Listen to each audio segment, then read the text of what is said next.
नमस्कार। श्री शालीग्राम ज्योतिष ज्ञान में आपका फिर से स्वागत है। मैं प्रियंका भारद्वाज आपका तहे दिल से धन्यवाद करती हूँ कि आप लोग मुझे सब्सक्राइब कर रहे हैं, लाइक कर रहे हैं और शेयर भी कर रहे हैं। आज का विषय मैं लाई हूँ लगन भाव के बारे में। लगन भाव क्या होता है? लगन भाव शरीर का भाव होता है जो प्रथम घर से देखते हैं।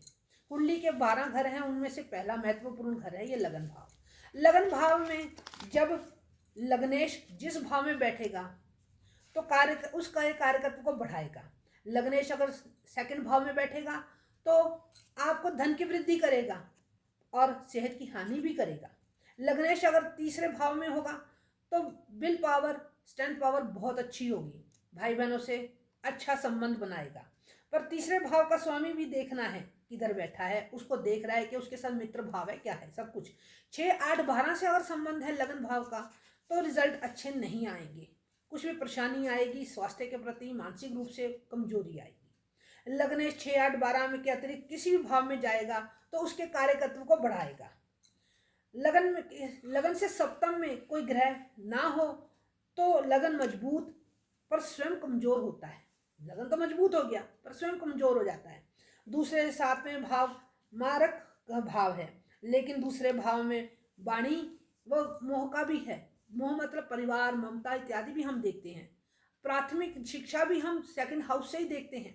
लगन भाव का सेकंड से संबंध हो तो 7वां भाव तो है ही है और 7वां भाव मारक भी है, इसका विशेष ध्यान रखना है। अब हम इसमें बैठे हुए सूर्य भगवान के भी बारे में बात करेंगे। सूर्य लगन में अच्छी इच्छा शक्ति देते हैं और अच्छा शासक भी बनाते हैं। बलि सूर्य सत्ता से संबंध और अधिक महत्वाकांक्षी बनाता है। निर्बल सूर्य 3, 6, 8, 12 में या नीच के स्वामी से दृष्ट हो तो जातक पाखंडी, गुस्सैल, लगन में हो तो स्वास्थ्य खराब, रोगी और सत्ता से नुकसान भी हो सकता है। अब चंद्रमा की बात करेंगे हम। चंद्र लगन में हो तो परोपकारी, स्वयं सौम्य स्वभाव का होगा, अच्छी सोच, स्त्रियों के प्रति भी अच्छी होगी, मित्रों के प्रति ईमानदारी, यात्राओं का इच्छुक होगा, यानी घूमने फिरने का बहुत शौकीन होगा। बलि चंद्रमा व्यक्ति को लेखक, संगीतकार बनाता है। यदि चंद्रमा लग्नेश द्वारा अनुकूल दृष्ट हो तो कुंडली के सभी अरिष्ट योग भंग हो जाते हैं। निर्बली चंद्रमा जातक दुर्भाग्यशाली, कीर्तिहीन, व्यर्थ में घूमने वाला, कपटी, बाईं आंख में समस्या, दमा और फेफड़ों की बीमारी से ग्रसित होता है। भावनाओं में अस्थिरता के कारण लोगों से मिलने से परहेज। वृश्चिक राशि में 3 डिग्री का नीचतम स्थिति में हो तो सभी राज्यों को भंग करता है। मंगल बली हो तो जातक निर्भीय, साहसी, निर्णय लेने में सक्षम और संगठित करने की कला देता है। ऐसा जातक मृत्यु से भी भयभीत नहीं होता। निर्बली मंगल जातक को अलग कराता है, डरपोक एवं दूसरों के प्रति किस द्वारा संचालित होता है, झगड़े, तनाव, विनाशकारी स्वभाव का होता है, कुतर्क एवं विवाद करने वाला होता है।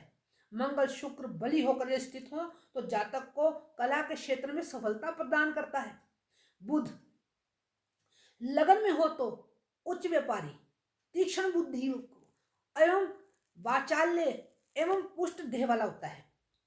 भाषाओं में प्रवीण होता है, बोलने में बहुत सुंदर होता है, बहुत सुंदर भाषा का प्रयोग करने वाला होता है। लेखक होगा एवं स्मरण शक्ति भी उसकी अच्छी होती है। निर्बली बुध बच्चा है, बचपन में अस्त व्यस्त एवं प्रारंभिक शिक्षा में रुकावट, बेईमान, चोर, मूर्ख, स्किन की यानी त्वचा के रोग होंगे। शिक्षा में रुकावट तो आएगी, बाजू की समस्या भी आएगी, कभी दर्द हो रहा है, कहीं कुछ हो रहा है। राहु के साथ हो तो पागलपन देता है। राहु केतु अगर राहु बुध मंगल शनि से पीड़ित हो, व्यक्ति के माँ के भाई बहन, मामा मासी से रिश्ता खराब हो जाता है।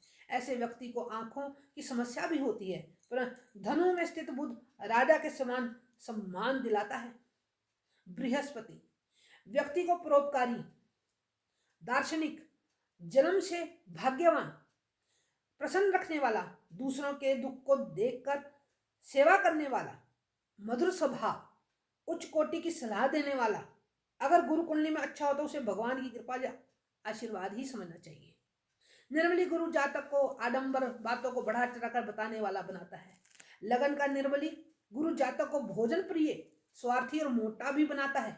लड़कियों का खास वजन बढ़ता है इस दिशा में, इसकी दिशा में, जब बृहस्पति की दशा आ रही हो। शुक्र, शुक्र जातक का व्यक्तित्व आकर्षित, मित्रों का प्रेमी, वार्ता में दक्ष यानी बातचीत में बहुत दक्ष होगा, शिष्टाचारी होगा और सहज कार्य करने वाला, सहज आराम से सभी काम कर लेगा, पर स्वार्थी भी होगा, मृदुभाषी, मन में अपने में चुंबकीय आकर्षक से सबको मोहित कर लेगा। उसके अंदर इतनी अट्रैक्शन होगी कि वो दूसरे को अपनी तरफ आकर्षित कर लेगा। बलि शुक्र जातक को संगीत, कला, नृत्य एवं कलाकृतियों के प्रति रुचि देता है।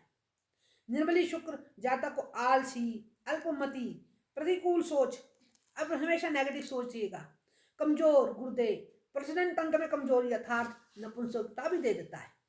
शनि, शनि जातक को दार्शनिक, सोच समझकर खर्चा करने वाला बनाता है। जातक धैर्यवान, सहन शक्ति वाला, परीक्षण में ईमानदारी बली और शनि जातक को नेता व उद्योगपति भी बनाता है। शनि से 11वें भाव में ज्यादा बिंदु हो तो नेता बन सकते हैं। शनि तपस्या के मार्ग पर भी चलाता है। निर्बली शनि जातक दुबला पतला, अच्छे कपड़े ना पहनने वाला, सफाई पर ध्यान ना देने वाला, घो और यानी कि आलसी, चोर, धोखेबाज और अपराधी प्रवृत्ति का होगा। गठिया भी हो सकता है, बायवादी होगी, कैंसर जैसी बीमारी भी होती है। राहु 1, 4, 5 में ठीक ठाक फल, 2, 3, 6, 11, 12 भाव में अच्छा फल देता है। यदि केंद्र त्रिकोण या औपचय भाव में बैठा हो तो जातक को सर्वोच्च सम्मान का पद, यश, कीर्ति और विदेशी भूमि से धन दिलाता है। ये तो थी लगन की कहानी। इसलिए लगन भाव को महत्वपूर्ण मानते हैं। लगन से ही हम केंद्र की रचना भी देखते, पूरी कुंडली का एनालाइज करते हैं सबसे पहले प्रथम भाव से। इसलिए ये लगन भाव बहुत ही इंपॉर्टेंट और बहुत ही अच्छा माना जाता है। इसको एनालाइज करना बहुत जरूरी है। इसलिए आज मैंने आपको लगन के बारे में बताया। आपको ये भाव कैसा लगा, मेरा टॉपिक आपको आज का कैसा लगा, मुझे जरूर बताइएगा। लाइक कीजिएगा, सब्सक्राइब जरूर कीजिएगा और शेयर कीजिएगा। और मेरे नंबर्स पे मुझसे कांटेक्ट भी कर सकते हैं। नमस्कार।